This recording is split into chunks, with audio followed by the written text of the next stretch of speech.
Sa nagtanong about journalism na medyo hindi maganda. Pero actually, the other side of it is it's very exciting. Kasi with the advent of new technology, ang dami-daming nadidiscover sa internet, ang daming websites na bago, ang daming mga search engines.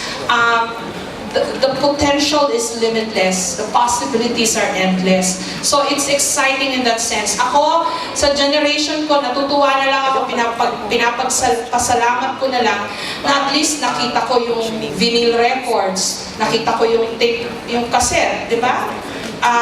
Hindi nyo na alam yun, no? Ang daya!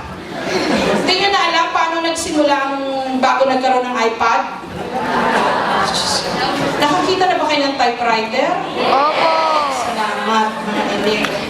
So yun, ako natutuwa ako na I belong to a generation na nakita ko yung maraming transitions at maraming evolutions sa technology. That's why I'm so very excited for your generation. Kasi namatay na nga si Steve Jobs, but who knows? Diba? Diyan naman si Zuckerberg, diyan naman si pumaling kay Steve Jobs. And you don't know what they will invent next. So it's all it's also very exciting for all of you. So,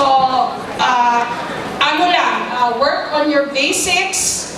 Dapat hindi nyo makalimutan yung mga kasi pareho naman yan.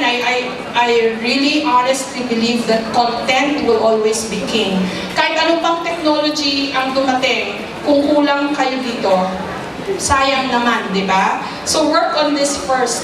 Aralin nyo lahat ng pwede nyong aralin. Basahin ang lahat ng pwedeng basahin. Ang dami nyong pwedeng matutunan. Like I said, with just a click of your finger or the button or the mouse sa computer ninyo, you can go anywhere. Pwede kayong pumunta sa kahit na anong website. Huwag lang yun sa paggawa ng bomba, di ba?